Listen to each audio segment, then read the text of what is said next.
The former publisher of the Anniston Star in Alabama resigned on Thursday as chairman of the company that owns the newspaper after admitting that he spanked a reporter in the 1970s. The former publisher, H. Brand Ayers, told the newspaper that it was in the best interests of the paper and its mission to step down from the board at its parent company, Consolidated Publishing. But his family will retain control of the company, which also owns 5 other publications, and his wife will take over as chairwoman of the board. It is of utmost importance to me that this newspaper continue to serve its role of reporting on matters of concern to the Anniston community and that nothing stand in the way of preserving the newspaper as an independently owned publication serving this community, Mr. Ayers said in his statement to the Star. He could not be reached for comment on Thursday. His resignation came after several former reporters accused him in recent days of sexual misconduct allegations that brought about a swift downfall for Mr. Ayers, who led the Star during the civil rights era as a rare liberal in the South.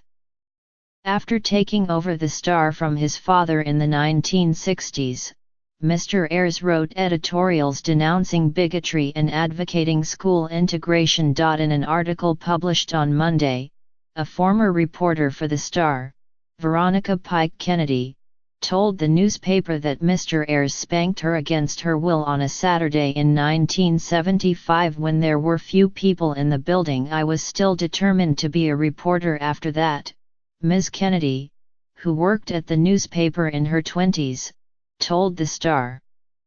But I hated Brandy Ayers with every cell in my body. In response to the accusations, Mr. Ayers, who was 40 in 1975, told the newspaper that he had made mistakes as a young journalist but did not address the specific allegations. But on Tuesday, Mr. Ayers acknowledged in an interview with the Star that he spanked another reporter, Wendy Seigel, at her home in 1973 or 1974. Mr. Ayers claimed that Ms. Seigel had an ailment and that a doctor told him that spanking her could help. I called the doctor and asked what should do, and he said calm her down, Mr. Ayers told the Star. When a reporter at the newspaper recently asked him about the accusation from Ms. Kennedy, he replied, "Let the accusation stand." Mr. Ayers stepped down as publisher in 2016 but stayed on as chairman of Consolidated Publishing in Anniston, a city of 22,000 about halfway between Atlanta and Birmingham. The current publisher, Bob Davis, said the paper was drafting a policy on sexual harassment that will outline how employees can report inappropriate behavior.